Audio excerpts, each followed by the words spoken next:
Mabuhay po kayong lahat.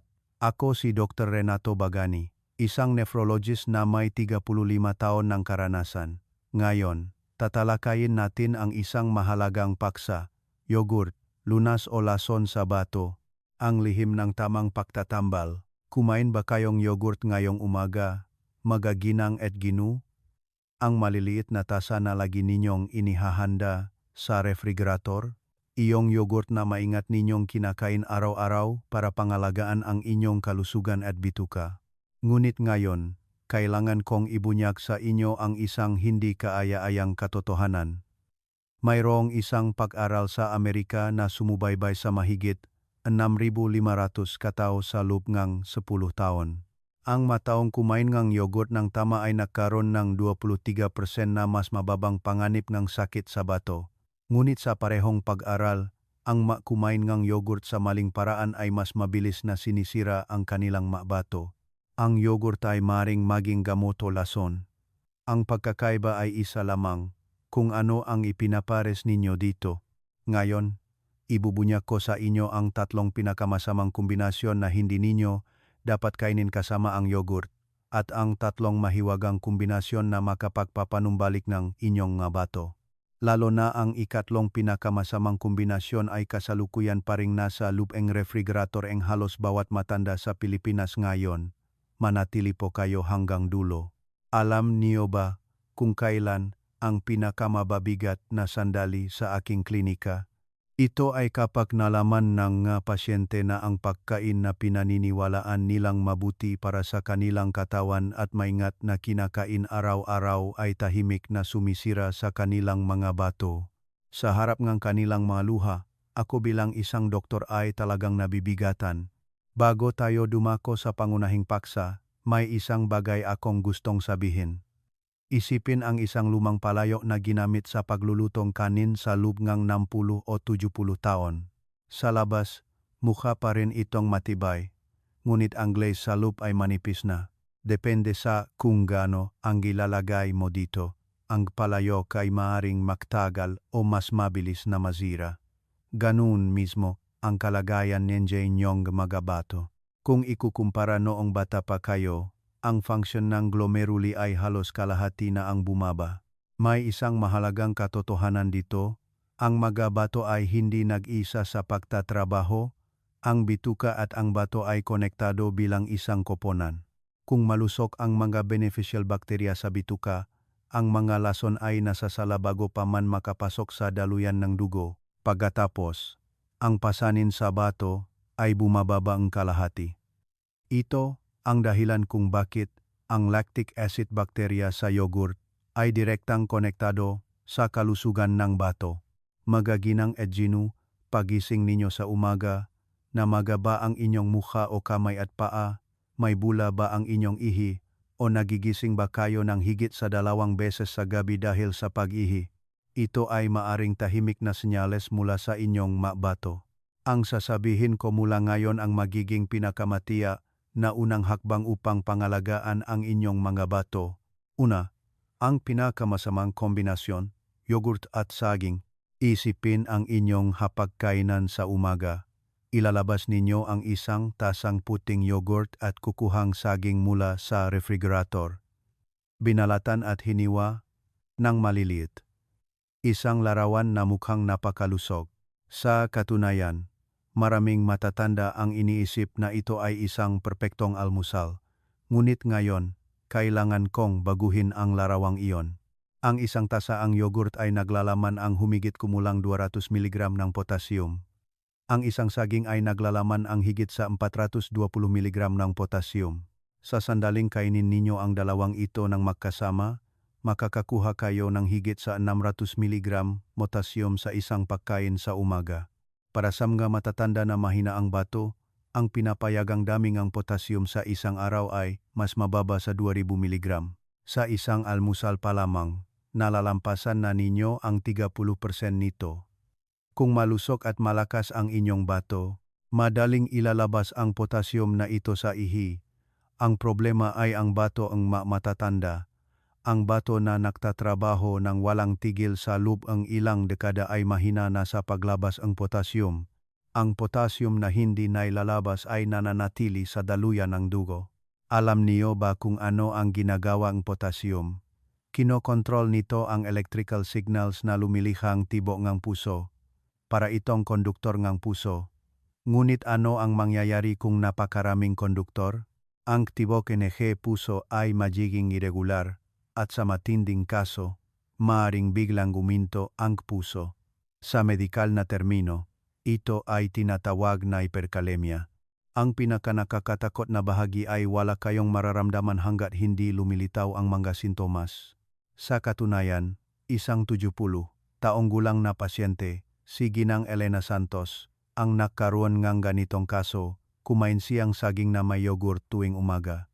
Ipinagmalaki niya na kumakain lamang siya ng bagay na mabuti para sa kanyang kalusugan. Ngunit isang araw, tuwing gabi, kinakabak ang kanyang binti, at sa araw, nararamdaman niya ang matinding pagod ng walang dahilan. Nang siya ay magpa-blood test sa ospital, ang kanyang potassium level sa dugo ay umabot sa mapanganib na antas. Hinawakan niya ang aking kamay at sinabing, "Doktor, kumain lang ako ng magagandang bagay? Bakit ito nangyari sa akin?" Wala akong masabi sa kanyang masalita. "Maginang at Gino, kumakain ba kayo ng saging na may yogurt tuwing umaga? O kaya, kinakabak ba ang inyong binti sa gabi ng walang dahilan? O nararamdaman ninyo ang hindi may paliwanag na pagod sa araw? Maaring senyales iyan na tumataas ang potassium sa inyong dugo. Mayroon kayong maring kainin sa halip na saging, mansanas o strawberry. Ang potassium sa isang mansanas ay mas mababa sa kalahati ng sa saging. Naglalaman din ito ng quercetin na tumutulong na protektahan ang MAC cells ng bato. Ang strawberry ay mababa rin sa potassium at mayaman sa antioxidants. Kaya ito ay isang magandang pagpipilian upang tamasahin ang tamis ng hindi nagpapabigat sa bato. Sa araw na kumakain kayong yogurt, hayaan ninyong magpahinga ang saging sa refrigerator. Ito ang pinakasimpleng unang reseta upang pangalagaan ang inyong puso at bato ng sabay. Ngunit ang pangalawang kombinasyon ay tungkol sa gulay na pinaniniwalaan ngang maraming tao na mas malusog. Maririnig ninyo ito ngayon at magbabago ang inyong hapagkainan bukas ang umaga. Pangalawa, ang pinakamasamang kombinasyon, yogurt at hilaw na kangkong. Maginang at Gino, may isang bagay akong itatanong. Anong larawan ang pumapasok sa inyong isip kapag naririnig ninyo ang malusok na pagkain? Naisip niyo ba ang isang tasa ang yogurt na may isang pinggan ang adobong kangkong? Mukha itong perpektong kombinasyon ng protina at iron. Ngunit ngayon, babaguhin ko ng bahagya ang inyong kaalaman. Ang kangkong ay isa sa mga kulay na naklalaman ng pinakamaraming oksalate. Ang oksalate mismo ay hindi problema. Ngunit kapag ang oksalate na ito ay naabsorb sa dugo at dumaan sa bato, doon ito nakikipag-ugnayan sa calcium at lumilikha ng isang residue na hindi natutunaw sa tubig, na tinatawag na calcium oxalate. Ito ang bumubuo ng kidney stones o bato. Ang matutulis at matitigas na kristal na ito ay kumakaskas at namumuo sa loob ng bato. Ngayon, ano ang koneksyon nito sa yogurt? Sa katunayan, mayroong isang mahalagang katotohanan dito. Ang calcium sa yogurt ay maaring makatulong na maiwasan ang pinsala mula sa oksalate. Kung ang calcium ay unang kumakabit sa oksalate sa bituka, ang oksalate ay lumalabas sa dumi bago pa man ito maabsorb sa dugo. Nababawasan ang dami ng oksalate na umaabot sa bato. Ito ang dahilan kung bakit hindi naman talaga masama ang pagkain ng yogurt at kangkong ng magkasama. Kaya, ano ang problema? Ang problema ay ang paraan. Dalawang karaniwang pagkakamali ang ginagawa ng matatanda. Ang unang pagkakamali ay ang pagkain ng hilaw na kangkong ng hindi niluluto. Ang hilaw na kangkong ay naglalaman ng mas maraming oksalate kaysa sa lutong kangkong.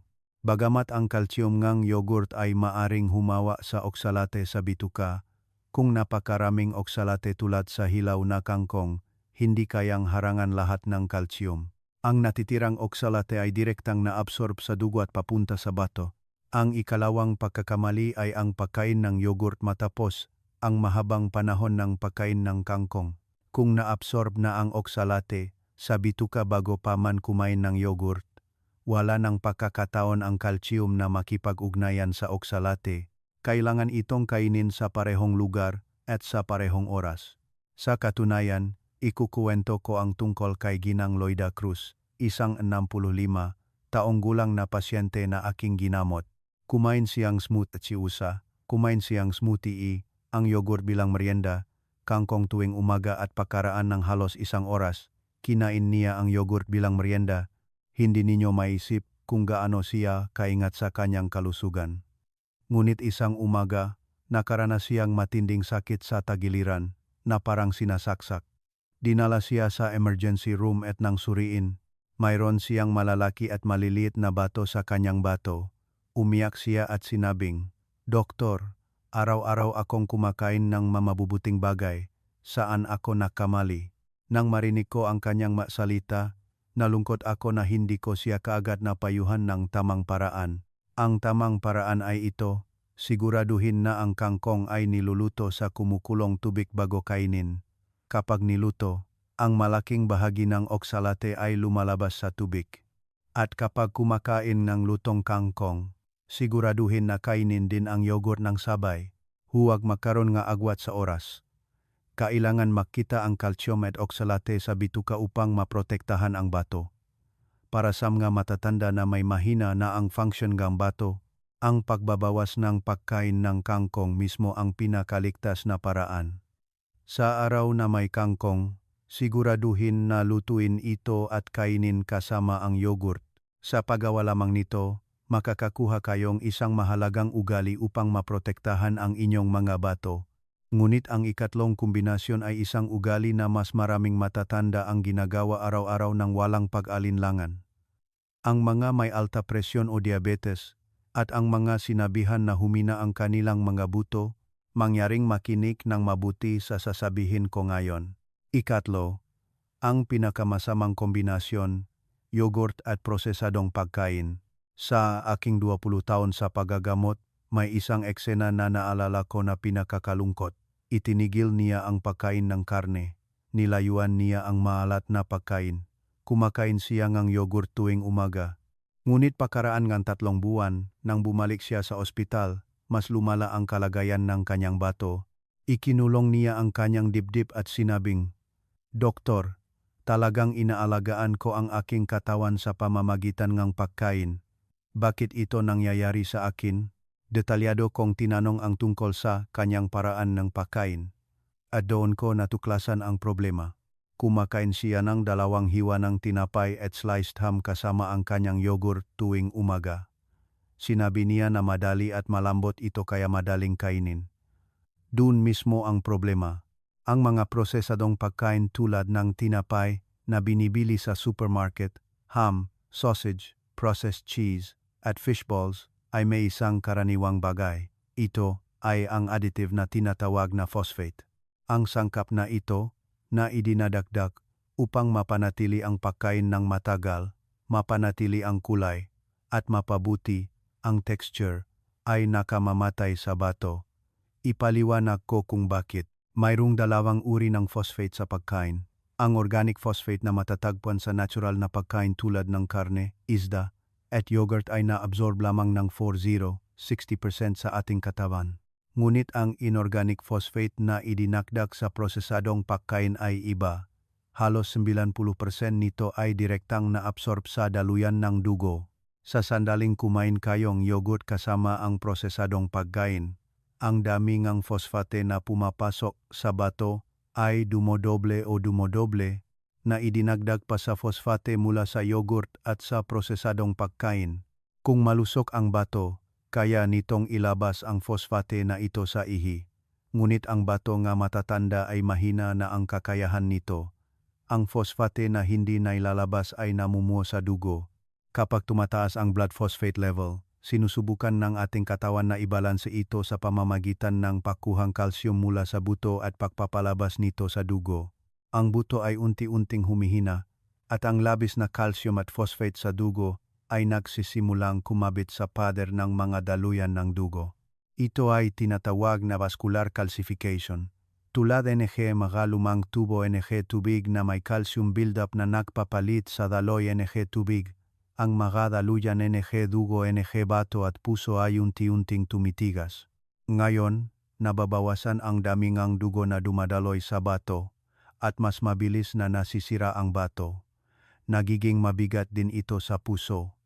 Ayon sa data mula sa National Kidney Foundation ang US, ang mga pasyente, ang bato na may patuloy na mataas na blood phosphate level ay may mas mataas na panganib na mamatay mula sa cardiovascular disease. Mayroon ding mapartikular na sintomas na dapat bantayan. Kung ang inyong balat ay nangangati ng walang dahilan, sumasakit ang inyong nga buto at kasukasuan, at nararamdaman ninyong humina ang inyong ngipin kahit hindi naman ito bulok, maring senyales iyan na tumataas ang blood phosphate level.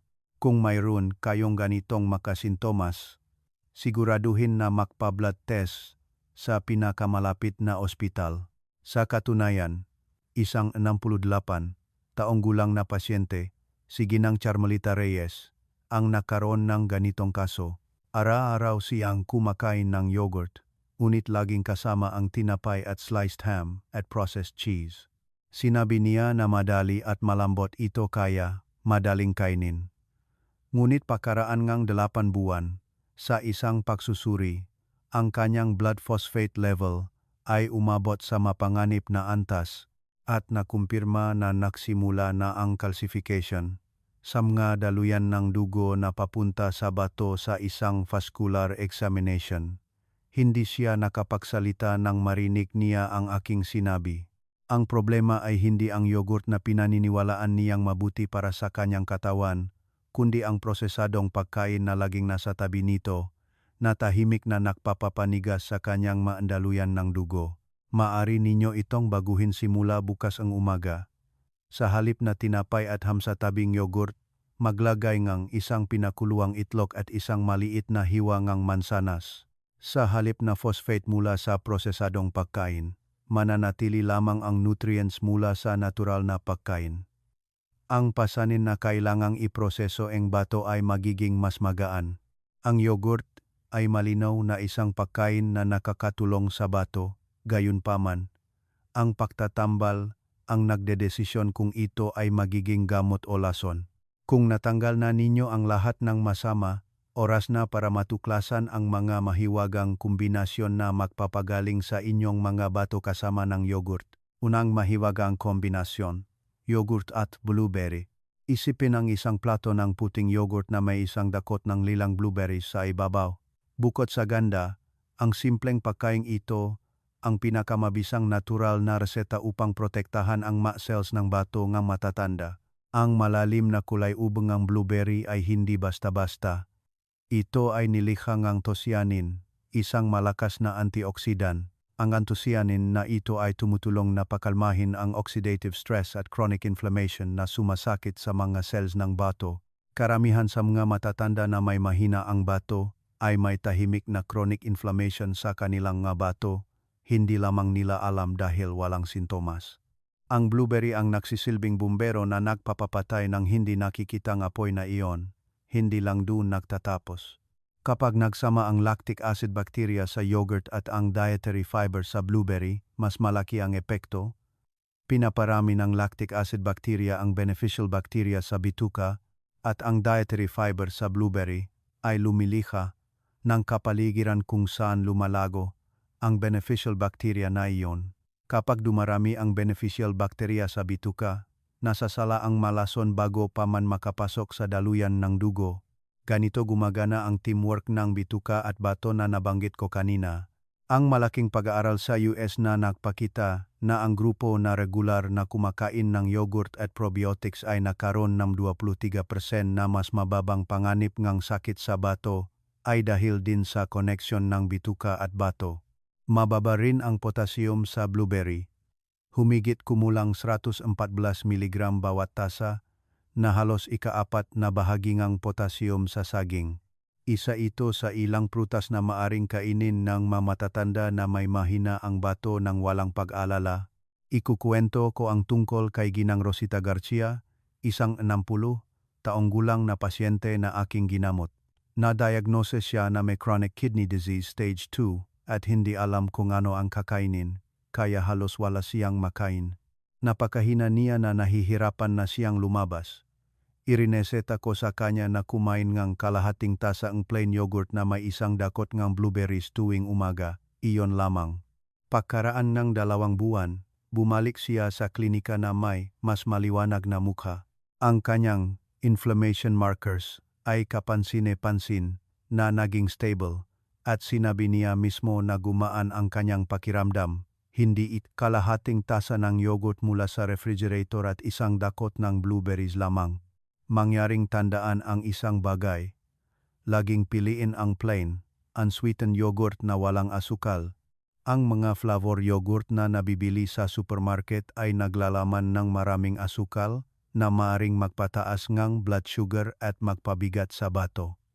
Laging tingnan ang label. Siguraduhin na walang nakasulat na asukal, high fructose corn syrup o phosphate sa listahan ng masangkap. Isang dakot ng blueberries sa plain yogurt. Ito ang pinakasimple at pinakamatiya na paraan upang tahimik na protektahan ang muscles ng bato ngang matatanda tuwing umaga. Kung napakalma na ninyo ang pamamagang bato gamit ang blueberries, oras na para matuklasan ang pangalawang mahiwagang kombinasyon na hahawak sa humihinang kalamnan at matibay na susuporta sa bato mula sa lahat ng panig. Pangalawang mahiwagang kombinasyon. Yogurt at walnuts. Naisip niyo na ba ito? Binawasan ninyo ang protina dahil sa takot na lumala ang inyong bato, ngunit sa halip, mas humina ang inyong katawan at nawalan ngang lakas? Humina ba ang inyong binti at mas nahihirapan na kayong umakyat ng hagdanan kaysa dati? Kung gayon, ang sasabihin ko ngayon ay magiging isang napakahalagang turning point para sa inyo. Maraming tao ang naniniwala na kailangan nilang bawasan ang protina upang protektahan ang kanilang mga bato, ngunit kalahati lamang iyan ngang katotohanan. Kung masyadong babawasan ang protina at magsisimulang mawalan ng kalamnan, magiging dahilan pa itong mas mabilis na pagkasira ngang bato. Ang kalamnan ang nagre-regula ang blood sugar at nagsisilbing matibay na haligi na sumusuporta sa bato mula sa lahat ng panig. Kung humihina ang haligi na ito, kailangan ng bato na mag-isa ang lahat ng epekto. Tulad ng isang bubong na bumabagsak kapag nawasa ang haligi, ang bato ang unang nasisira kapag nawawala ang kalamnan. Kaya, wala bang paraan upang mapanatili ang kalamnan nang hindi nagpapabigat sa bato? Mayroon. Ito ay ang pagkain ng walnuts kasama ang yogurt. Mayaman ang walnuts sa plant-based omega-3 fatty acids.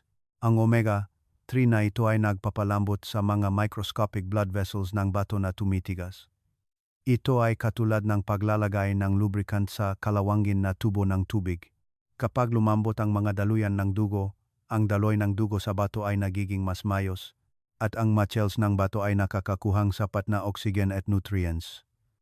Bukod pa rito, ang arginine sa walnuts ay nagpapalawa ng magadaluyan ng dugo at nakakatulong na patatagin ang presyon ng dugo. Dahil ang alta presyon ay isa sa mga pinakamalaking sanhing pakasirang bato, ito ay isang napakahalagang epekto. Ano ang mangyayari kapag nagsama ang proteinang yogurt at proteinang walnuts? Ang amino acids, ang dalawang pagkain ay nakpupuno sa isa-isa na nagbibigay ang komprehensibong essential amino acids na kailangan upang mapanatili ang kalamnan. Mabisa nitong maiwasan ang pagkawalang kalamnan kahit hindi kumakain ng karne, at ang phosphorus na matatagpuan sa walnuts ay plant-based phosphorus na nakakabit sa phytate, kaya ang dami na naabsorb sa katawan ay mas mababa kaysa sa phosphorus mula sa animal-based foods, nangangahulugan iyon na mas kaunti ang pasanin sa bato.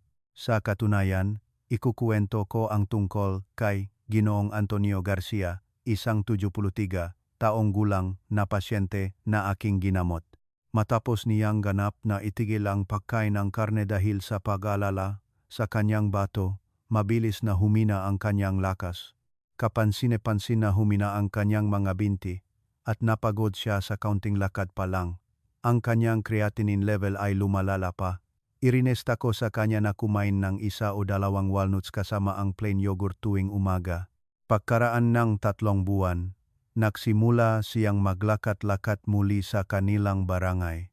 unti-unting gumaling ang kanyang muscle mass at ang kanyang kidney function ay nanatili sa stable na range. Sinabi niya, "Doktor, bakit hindi ko ito nalaman noon pa? Napakasimple lang pala. Mayroon lamang isang bagay na kailangan ninyong sundin. Kumain lamang 1 o 2 walnuts bawat araw. Ang walnuts ay mayroon ding potassium at phosphorus. Kung kakain kayo ng marami ng sabay-sabay dahil sa paniniwalang maganda ito, magpapabigat pa ito sa bato. Ang susi ay ang kumain ng maliit na dami ng regular araw-araw. Kung mahina na ang function ng bato, siguraduhin na kumonsulta muna sa inyong doktor bago kainin. 1 o 2 walnuts sa yogurt. Ang maliit na ugali na ito ang magpapatibay sa inyong mga kalamnan at magtatayo nga haligi na matibay na susuporta sa inyong mabato. Ngayon, ang huli. Ang ikatlong mahiwagang kombinasyon na ibubunyag ko ngayon ang pinakasimple, ngunit ito ang sikreto kung saan maraming matatanda sa aking klinika ang nakaranas ng pagbabago. Ikatlong mahiwagang kombinasyon, yogurt, mansanas, at cinnamon powder. Isang araw sa aking klinika. Isang matanda ang dahan-dahang nagbukas ng pinto at pumasok. Si Ginang Remedios de la Cruz, 71 taong gulang. Ngunit nang lapitan ko siya, matagal na akong hindi nakakitang ganitong maliwanag na mukha. Nang makaupo siya, sinabi niya, "Doktor, hindi na po namumukto ang mukha ko tuwing umaga. 2 beses na lang po ako nagigising sa gabi. Dati, 5 beses po ako nagigising araw-araw." Hinawakan ko ang kanyang kamay at tinanong, "Ano po ang binago ninyo?" Ngumiti siya at sumagot, "Sinunod ko po ang sinabi ninyo. Kumain po ako na yogurt na may mansanas at cinnamon powder tuwing umaga. Iyon lamang. Hindi ito himala. Ito ay isang natural at siyentipikong resulta na nangyari dahil tumpa na ginawa ngang 3 pagkain ang kanilang matungkulin. Unahin natin ang mansanas. Mayaman ang mansanas sa pectin, isang soluble dietary fiber. Ang pectin na ito ay gumagawang isang napaka-espesyal na bagay sa bituka. Hinahawakan nito ang urea at toxins na nabuo sa proseso ang pagtunaw ang protina sa bituka at inilalabas ito sa dumi bago pa man makapasok sa daluyan ang dugo. Ang dami ngang toxins na kailangang iproseso ngang bato ay nababawasan mula pa sa simula. Para sa bato, kalahati ang nabawasan sa gawain nito. Mababa rin ang potassium sa mansanas, mas mababa sa kalahati ngan sa saging, kaya ligtas itong kainin nga matatanda na mahina ang bato. Susunod ay ang cinnamon. Ang cinnamon ay naglalaman ng cinnamaldehyde. Ang sangkap na ito ay pumipigil sa mabilis na pagtaas ng blood sugar pagkatapos kumain. Habang tumatanda tayo, humihina ang kakayahan ng pancreas na maglabas ng insulin at bumabagal din ang pagtugon ng cell sa insulin. Kung paulit-ulit na tumataas ang blood sugar pagkatapos kumain, unti-unting napipinsala ang microscopic blood vessels ng bato. Ito ang proseso kung saan nasisira ang bato dahil sa komplikasyon ng diabetes. Pinapakalma ng cinnamon ang biglaang pagtaas ng blood sugar, kaya nababawasan ang epekto sa bato. Ano ang mangyayari kapag ang tatlong ito ay nagsama sa isang plato? Ang lactic acid bacteria sa yogurt ay nagpapanatili ng kalusugan ng bituka, ang pectin sa mansanas ay humaharang sa toxin sa bituka, at ang cinnamon ay pumipigil sa mabilis na pagtaas ng blood sugar. Ang bato ay protektadong triple layer mula sa itaas hanggang sa ibaba. Ang isang pagkain sa umaga ay nagiging isang perpektong kalasag para sa bato. Napakasimple ngang paraan ngang paggawa nito. Maglagay ngang plain, unsweetened yogurt sa isang mangkok at lagyan ng kalahating mansanas na hiniwa ng maliliit. Sa ibabaw nito, iwisik ang isang kurot ng cinnamon powder gamit ang inyong hinlalaki at hintuturo. Hindi na kailangan panglutuin, hindi na kailangan ng kaldero o kawali. 3 minuto lang. Mayroon lamang isang babala na kailangan kong sabihin. Gumamit lamang ng maliit na dami ng cinnamon. Humigit kumulang 0,5 gram cinnamon powder bawat araw o mas mababa sa 1,4 ng maliit na kutsarita at mas ligtas na kumain ito ng may pagitan tulad ng 3 o 4 na beses sa isang linggo sa halip na araw-araw. ang karaniwang cinnamon, cassia cinnamon, na nabibili sa supermarket ay naglalaman ng kumarin at kung kakain kayo ng malaking dami nito araw-araw, maaring makapinsala ito sa liver cells. Lalo na kung umiinom kayong gamot sa cholesterol o blood circulation, siguraduhin na kumonsulta muna sa inyong doktor. Kung maaari, inirerekomenda ko ang pagpapalit sa Ceylon cinnamon na may napakababang kumarin content. Sapat na ang bahagyang amoy.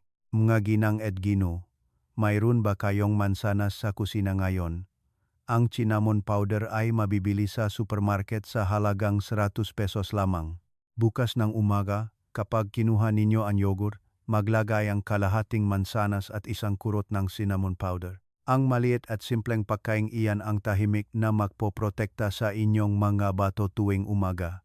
Kapag nagsama ang plain yogurt, mansanas, at isang kurot ng cinnamon powder, sa umaga na iyon, ang bato ay sa wakas makakahinga ng maluwag.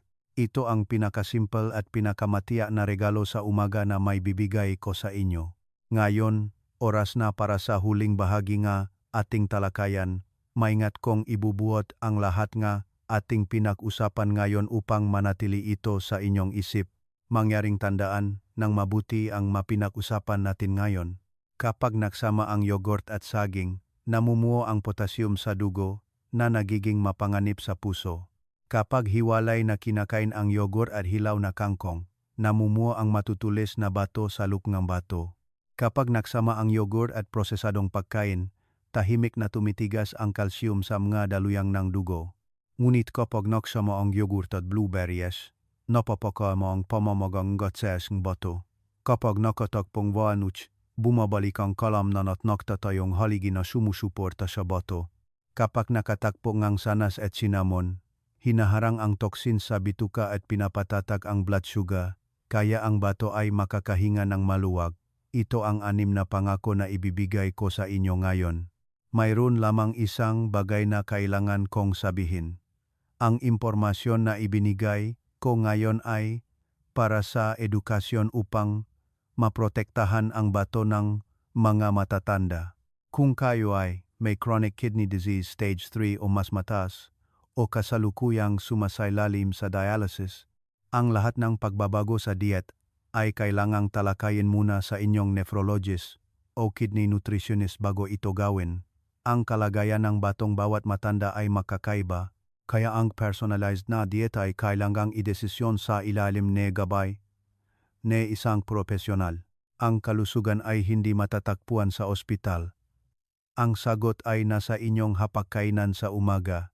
Huwag lamang intindihin ang natutunan ninyo ngayon at tapusin dito. Ang kaalaman ay nagiging kapangyarihan upang protektahan ang buhay kapag ito ay isinasagawa. Mag-iwan ng 2 salita, kalusugan, sa comment section ngayon. Hindi lamang iyan isang simpleng komento.